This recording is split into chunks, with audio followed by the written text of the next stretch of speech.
Il y a une histoire que tu me racontais quand tu étais jeune, quand moi j'étais jeune.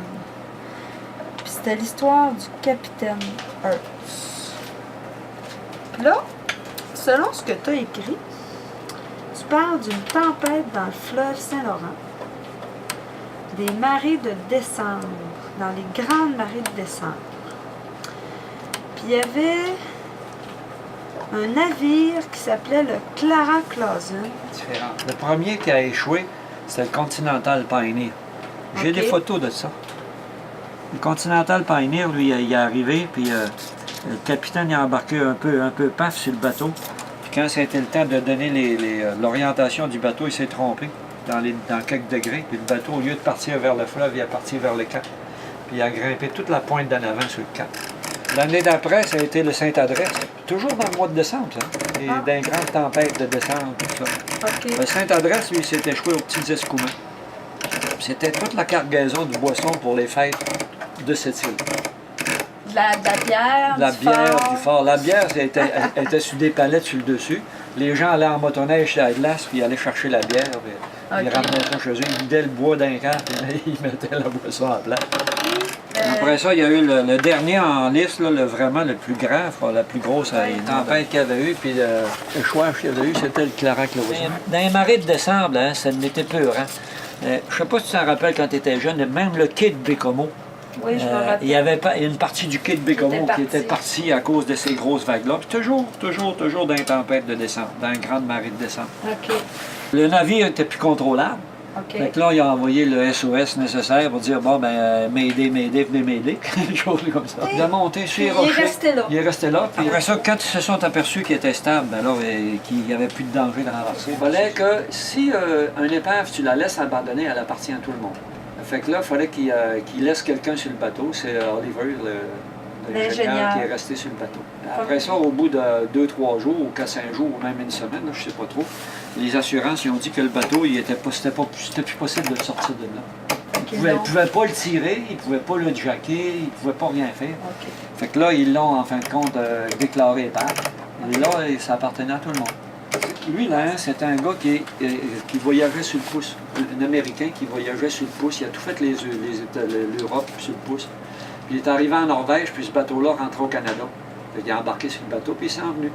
Il s'était fait engager sur le bateau comme manœuvre pour payer son passage. Mais il s'est mis de chum avec le vrai capitaine du bateau, puis le capitaine il montrait, regarde, ça marche de même, ça marche de même, tu fais ça. Fait que c'est le même qui a appris à pas manœuvrer le bateau, mais qui a appris c'est que c'était un bateau. Il avait vraiment, lui il disait qu'il était capable de le sortir. Puis là, il expliquait à tout le monde, on va faire ci, on va faire ça. Là, naturellement, un beau jeune homme, un beau grand 6 pieds blond avec les yeux bleus, il y a plusieurs petites filles des Escoumins qui tournaient autour. Mon oncle Léo était là-dedans, hein? À l'époque où il n'était pas marié, puis il était jeunesse. Il est embarqué dans la gang comme ceci, c'est qu'il se tenait avec la gang. Puis il a cru à l'histoire du capitaine. D'ailleurs, tous ceux qui ont embarqué dans son affaire, c'est ça que je trouve extraordinaire. T'arrives un gars qui t'explique des affaires, puis dit on est capable, il y a moyen de le faire, on va aller examiner. Oliver, lui, il a marié une petite fille des Escoumins. Pour qu'il reste ici, Emma a décidé de le marier. Ils se sont mariés, puis c'était un mariage, oui, à Pâques, puis c'était un mariage, on pourrait dire, pour pas qu'il soit expatrié, parce qu'il n'y avait pas de visa, il n'y avait pas rien. Avec son idée, c'était d'autre de dire, on va sortir le bateau, C'est que il s'est formé son équipe, puis on commençait à patcher les patchs par en dedans, souder des plaques de fer. Même avant qu'il y ait de l'argent, toute la gang travaillait bénévole, des soudeurs. Castro avait prêté les machines à souder, puis les torches pour couper. Tout ce qu'il y avait de ferraille trop pesante, là, ils ont tout vidé ça. Et s'ils sortent de là, puis s'ils le remettent à l'eau, même si il flotte un peu, ils sont capables de le vendre à scrap. Mais son idée, le capitaine, c'était pas de le vendre à scrap. C'était de le sortir de là, puis de la faire flotter. Là, ils se sont mis en marche. À ce moment-là, il y avait de la chaleur sur le bateau, il y avait tout. Ils pouvaient rester là. Et son truc, lui, c'était de prendre de la dynamite puis creuser des trous. Ils ont commencé à creuser des trous en diagonale en dessous du bateau comme ça. Tout le matériel qu'il y avait, c'était tout emprunté partout d'un bord à l'autre. Là, une fois que la dynamite a été mise, que c'était prêt, là, à la minute près, là, tu sais, les tracteurs ne sont pas arrivés. Pour donner une poussée? Une fois que mais eux, ce qu'ils pensaient, c'est qu'une fois que le bateau est soulevé, là, tu sais, là, par la dynamite, là, il devient plus léger. C'est le temps de le pousser pour l'entraîner pour qu'il décolle. OK. Parce que la dynamite, elle lève, mais s'il retombe en place puis il n'a pas bougé, ils sont faits. Ils entendaient gronder les tracteurs, là, brum, brum, brum, brum, brum, mais ils sont encore 1 mille de là. Puis le point crucial, tu sais, du plus parce haut que de la marée. Parce que tu as la minute de la marée, c'est ça. Du plus haut de la marée, ça ne dure pas 1 heure. C'est à peine une demi-heure qu'il faut que tu t'en serves. La minute que le derrière était à l'eau, ils t'ont clenché les moteurs, puis ils descendaient tranquillement, d'un coup, ça arrête. Là, ça vibrait, ça vibrait, ça vibrait. Là, hein. Puis à un moment donné, quand il continue de descendre, puis il s'en va jusqu'à l'eau. Puis là, il commence, dans l'eau, là, tu le voyais faire comme ça, là, clic, clic. Il tanguait, là, le bord venait au bord de l'eau. Il va-tu renverser? Il s'en revenait à l'autre bord, il va-tu renverser? Puis ça a pris une grosse heure comme ça de tangage, là, avant qu'ils se replacent. Ils sont partis, ils sont allés à Rimouski.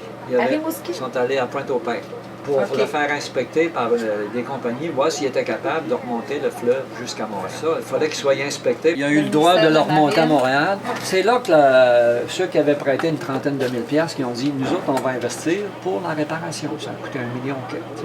Fait que là, ils l'ont envoyé à Canadian Vickers à Montréal. Ils l'ont tout réparé. Ils l'ont tout repeinturé, puis ils l'ont rebaptisé. Pendant qu'ils le réparaient, là, lui, le flot, il est reparti sur le pouce, puis sur un autre bateau, je ne sais pas comment, il est allé en Norvège. Puis il est allé voir des compagnies de bateaux, tu sais, puis il offrait, il avait toute sa documentation, il connaissait le bateau, tout. Il est allé l'offrir, puis là, il y avait un offre d'achat de 12 millions de dollars. Là, une fois qu'il a été réparé, il a sorti de Canadian Vickers, la cale sèche, là, bon, ils l'ont sorti. Il fallait qu'il se dépêche de sortir aussi parce qu'il ne peut pas, sur le fleuve, là, entre Montréal et Québec, là, tu peux pas. Il fallait qu'il sorte avant janvier, sans ça, il n'aurait pas eu la permission de passer parce qu'il serait pris dans les glaces au lac Saint-Pierre. Quand il est arrivé à Québec, là, la compagnie, là, ils ont fait une saisie sur le bateau. Une saisie. Parce qu'il n'avait pas été payé, le bateau était parti, puis il n'avait pas été payé. Ils ont mis une saisie sur le bateau, puis le bateau étant saisi, il était amarré au port de Québec, quasiment 15 jours. Puis il ne bougeait plus de là. Il ne pouvait plus bouger parce qu'il est saisi, comprends-tu? Puis il y avait des gardiens sur le bateau, avec le capitaine. Ils essaient d'embarquer sur le bateau. Ils ont volé un paquebot. C'est ça, c'est comme histoire. Là, ils sont partis de nuit, là, vers minuit, à 7 h du matin, pour les sirènes au bout. Maintenant, hey, c'est nous autres, c'est nous autres. C'est ça que je comprends pas, que ce fameux capitaine-là, qui est un pur aventurier, ait pu mener ce bateau-là, sans s'échouer nulle part, pas de pilote. Puis là, des escoumins, ils sont partis vers le large, eux autres. Le garde-côte à Québec, il n'y avait pas de bateau capable. Fait qu'en plein Halifax, tel bateau, il est parti, là, il n'y a pas de permis de départ, il faut l'arraisonner. Il était rendu dans le golfe Saint-Laurent, passé Gaspé. Il arrivait presque aux eaux internationales, là. Il a manqué de mazout. Le brise-glace est allé y transférer du mazout. Là, il dit, il faut que tu nous suives. Le brise-glace, avant de s'apercevoir qu'il est parti sur l'autre bord, là. Et ça prend 1 mille et demi à virer. Lui, il était rendu loin. Je te dis, il arrivait dans les eaux internationales. S'il avait pu passer les eaux internationales puis se rendre à Saint-Pierre-Miquelon, la saisie, elle ne comptait plus. Tout le monde était solidaire avec ce bonhomme-là parce que, tu sais, même s'il avait fait un mauvais coup de voler un paquebot, il reste que c'était à lui le bateau. Il l'avait sorti, puis à motiver des gens à travailler comme ça, puis à faire un geste comme ça. Une gang de gars sur le social puis sur le chômage, on va sortir le bateau, ça va être à nous autres. Il avait réussi à modifier toute sa gang, donc il y avait l'opinion publique pour lui. On va aller mettre du bois dans le poêle un peu.